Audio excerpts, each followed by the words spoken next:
Yaseo, all my beautiful people. How are you doing today? And welcome to the Alternate Point of View. My name is Tracy Lee, and today we are going to talk about the Apple River stabbings. First of all, I want to say welcome back to anyone who has been watching this channel. Thank you so much for getting my views up, and thank you so much for getting the subscriptions up. I appreciate that so much. And welcome to anyone who is new. And please keep liking, subscribing, and sharing. And please keep leaving comments. As I said, I love all of your comments, even if they are negative. If there's anything that I don't get correct about a story or that you don't like about a story, please leave some constructive criticism so that I can work on that. Mean comments don't really help out in any way, if you could say that. But God bless you for all the comments. I really appreciate them anyway. So welcome to the Alternate Point of View, you guys. If you haven't heard of the Apple River stabbings, I want to talk about it because it's really interesting story. It happened a couple of years ago. I don't know if you guys have ever been floating down the river. I'm from Alabama, so we used to go floating. So a lot of people do that here in Texas. We have the Guadalupe River when there's not a drought. And we get to go floating on the river. Tubing is what we call it. And that is exactly what these kids were doing. They were tubing down the river, and this is in Wisconsin. And they were just hanging out on a summer day, having a good time and doing what teenagers do, which is oddly enough, drink, and just had all their tubes tied together, floating down the river. It was about 2 feet of water, not very deep. I don't go floating down the river much. I do like to paddleboard, which is weird because I'm really afraid of water. But I do like to paddleboard because I feel in control. So that is something that I do enjoy doing, but I'm not really much of a fan of water at all. So go figure. But anyway, it was a pretty busy day on the river this day, July 30th. And the kids were just having fun. There was another group of kids on the other side. So I would say this group of kids, there were like 6 guys hanging out, having a good time. Then there was another group of kids they didn't know on the other side of the river, probably about 13 of them.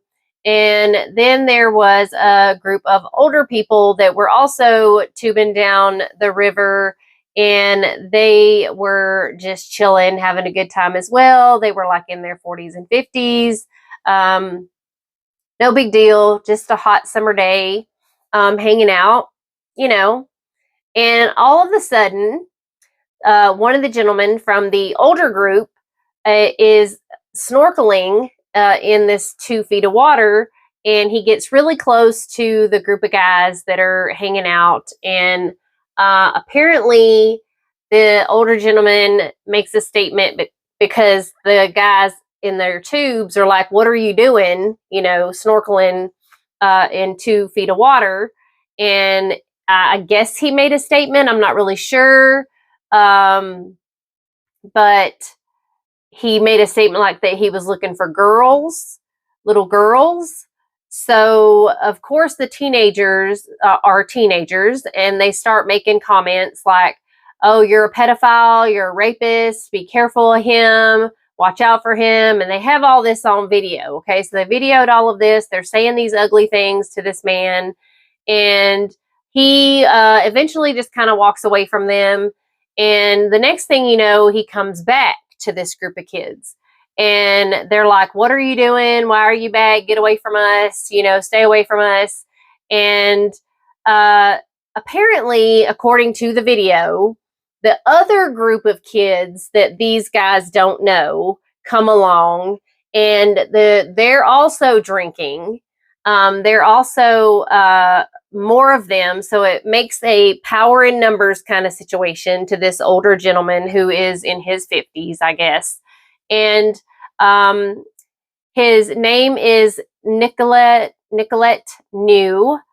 He's from Ukraine originally. He speaks several languages. And he is just, looking for a phone, it turns out. One of his members of his party lost his phone. And it turns out he was looking for a phone the entire time. But what commences is a bunch of words being exchanged from the kids that are drunk. Okay. They had been drinking, pre-drinking, and then river drinking. So they're all ganging up on this older gentleman who hasn't said anything, according to the video that I have seen during the trial. He hasn't really said anything. He's kind of got a smirk on his face.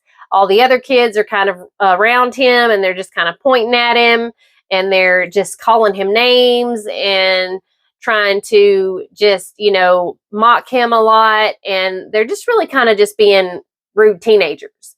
So then the next thing you know, one of the girls from a completely different group gets up in his face, and she is saying some really nasty things to him.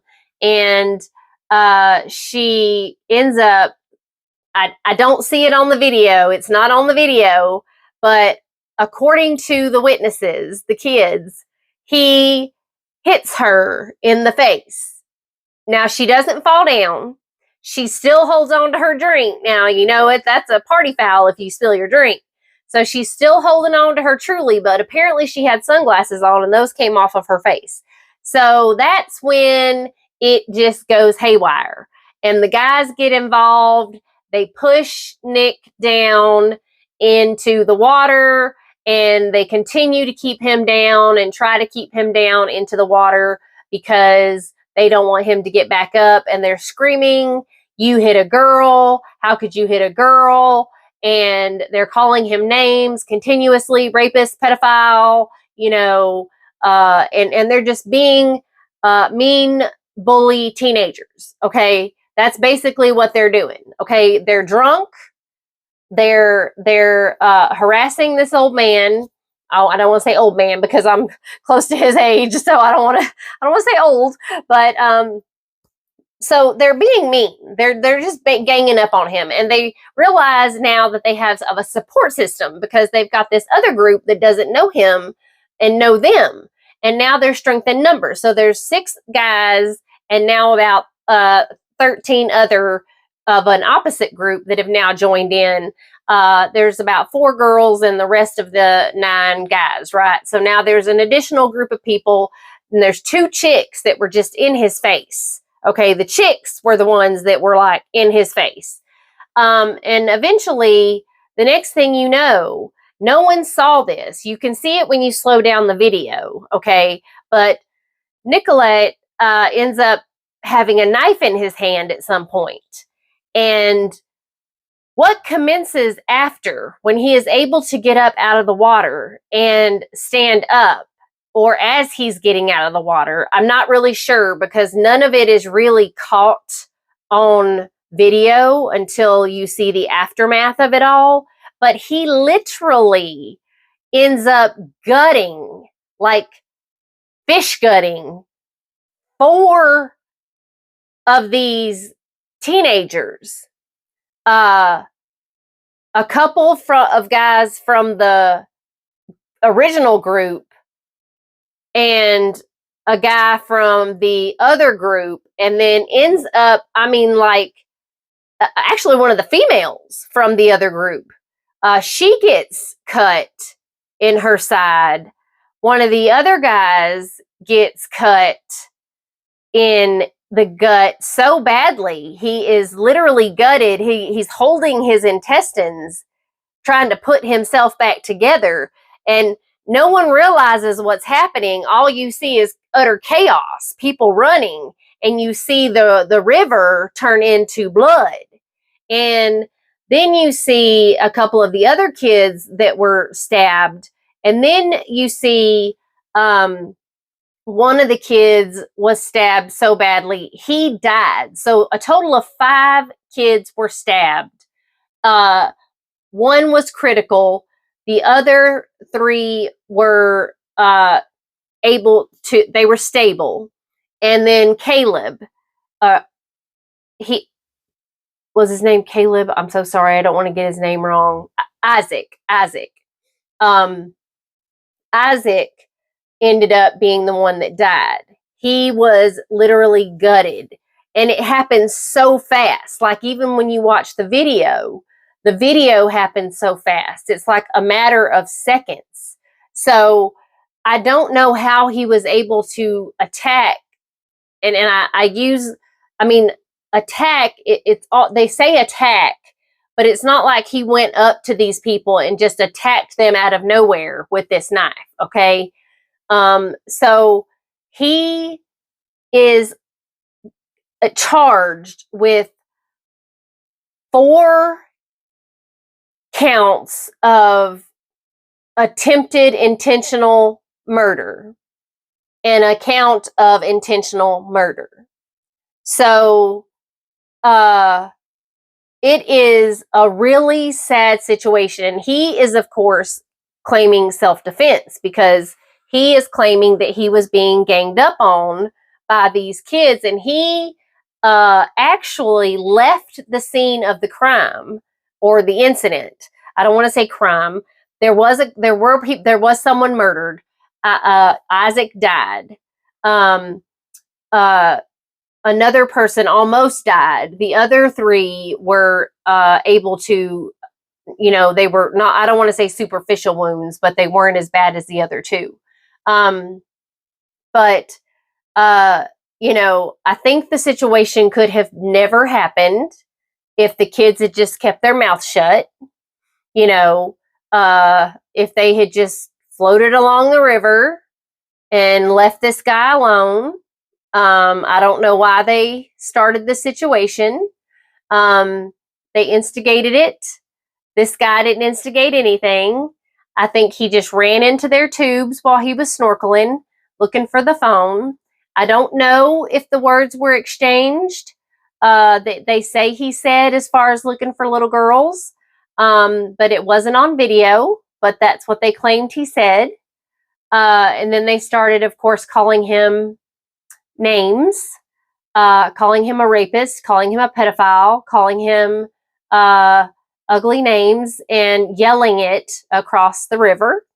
And then they did attack him. They did put hands on him. They did push him down into the river.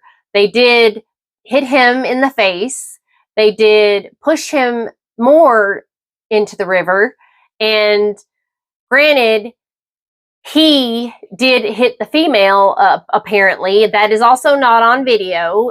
It is just eyewitness testimony saying that he hit the girl in the face.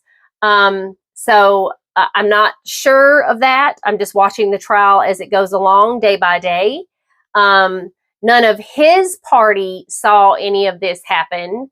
They just know that he was on the other end of the river away from their group.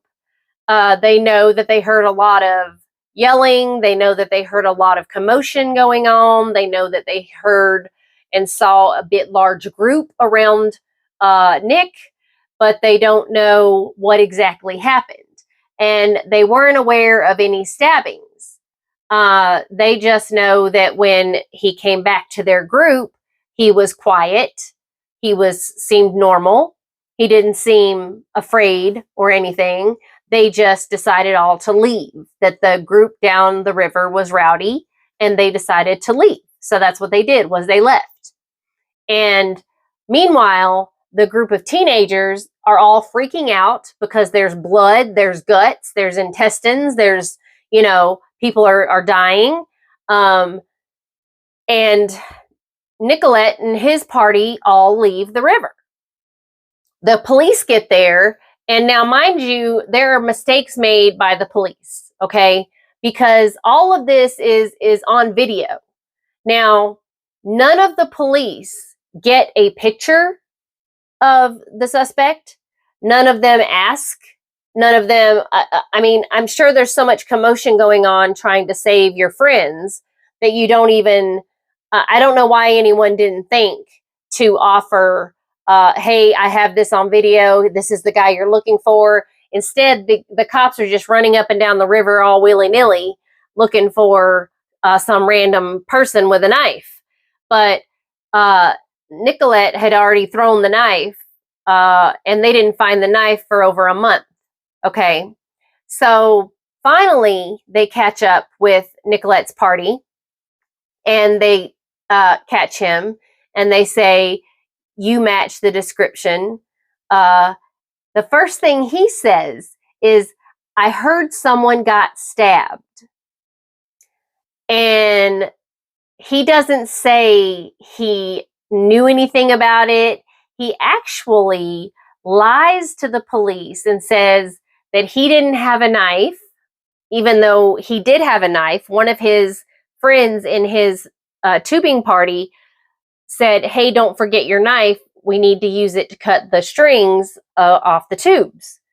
And he didn't tell anyone that he had a knife. He actually, when he finally told his version of the story, says that the kids all had weapons and they were threatening him, and that he didn't do anything. He just tried to get away from the situation. So when it finally comes out that, like, look, dude, like, these kids didn't stab themselves, right? So, like, what happened?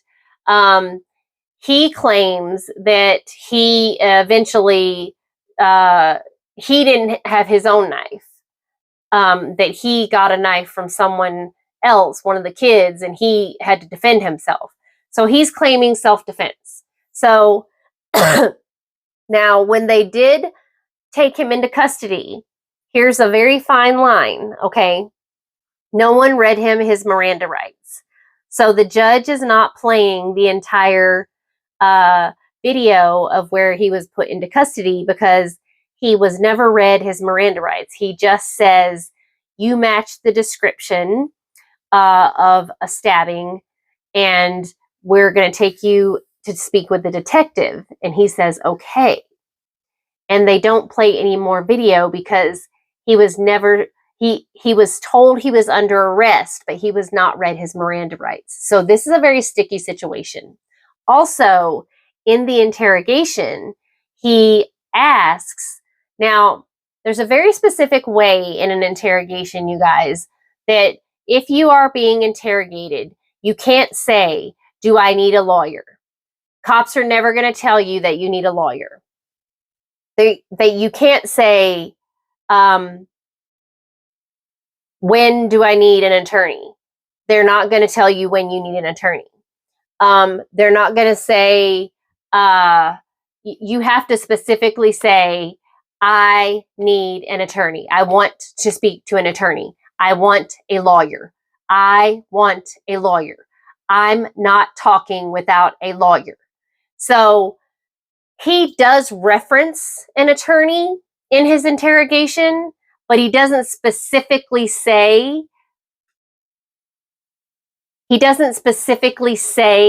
"I want a lawyer," or "I'm not speaking until I get an attorney." So there is a fine line there, but he does mention he wants to speak to an attorney, but I'm not sure how he worded it. So I have not seen the interrogation. I know the judge is allowing this interrogation to come in at some point, but we are on day 5 of the trial. It's been going on all week. So I am waiting for the interrogation part to start. They're kind of going out of order with the witnesses because the prosecution's case is still being put on. But today they allowed some of the defense witnesses to be put on because a lot of the defense witnesses only speak Spanish. So they had a translator today. So it's a little out of whack.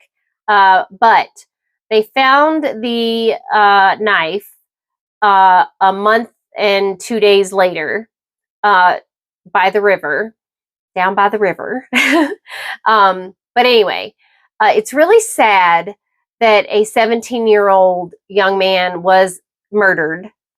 It's very sad that another 17-year-old young man was nearly disemboweled, basically. He was basically disemboweled.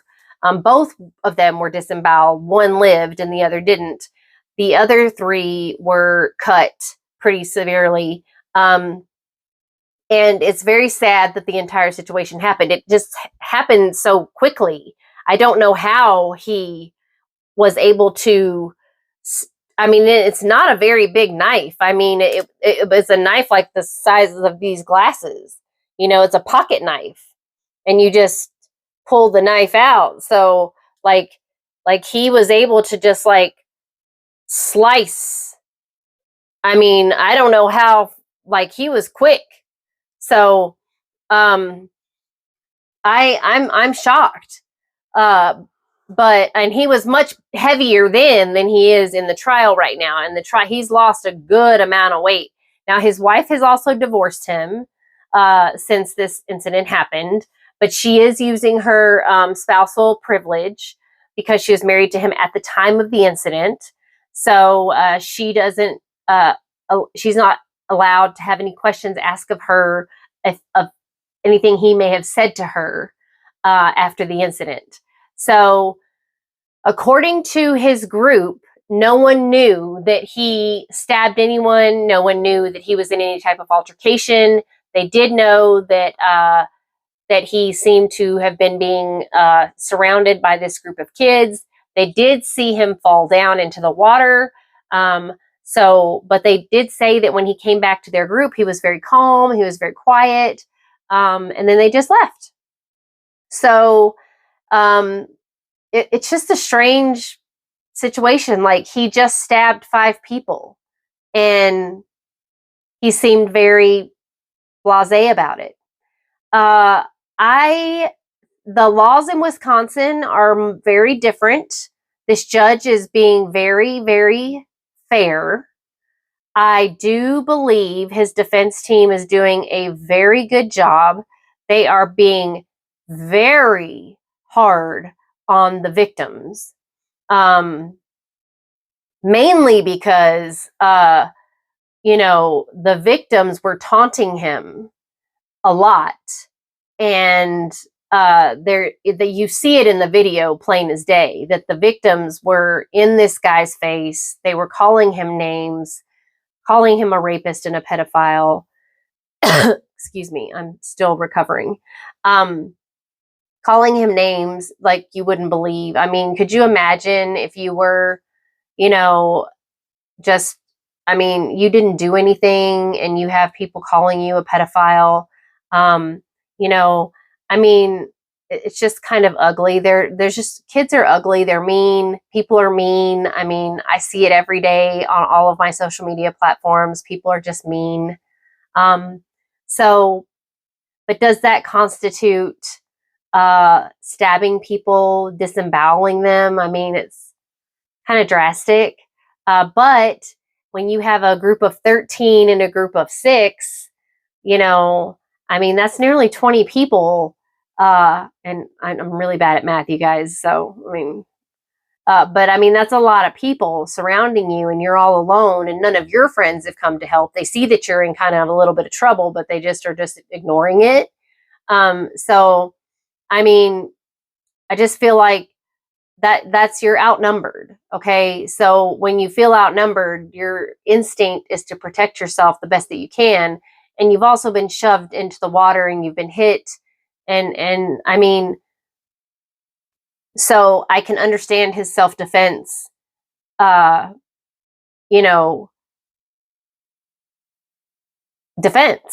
I mean, that's just what it is.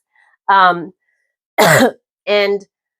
also, I think alcohol obviously played a huge role in this situation. These kids were kids.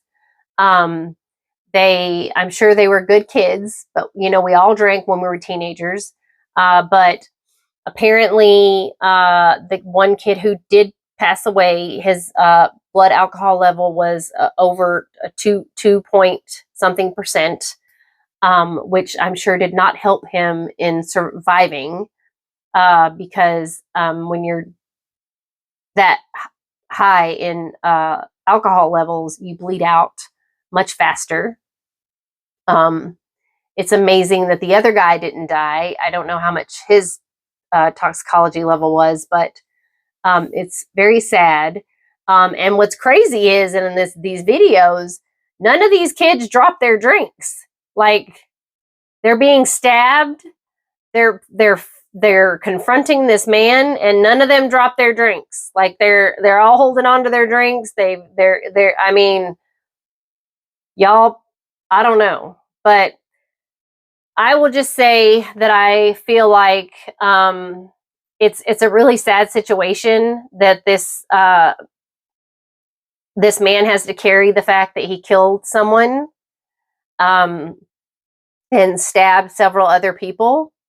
And there's also the fact that these families have to live without their child, and that these kids have to live with the trauma every day that, you know, they were out for a day of fun and it turned into this horrific, basically like a horror movie, you know, a bad horror movie.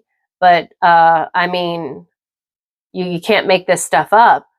But I hope that they learned something from this. I hope that they learn to treat people better, maybe. I kind of feel like they don't take any blame for their actions, but actions have consequences and repercussions. And I'm not saying by any means anyone deserved to die or be stabbed. That's not at all what I'm saying. I'm just saying that really, I mean, it didn't have to go there. And I don't know what the jury is going to think, but as a self-appointed alternate juror, I do feel, you know, thou shalt not kill is definitely one of the 10 commandments. So I do believe he should maybe not have stabbed all of these kids. I don't know if there's a lesser charge option. From what I can tell, there's not. So tell me what you guys think. Do you think this is self-defense?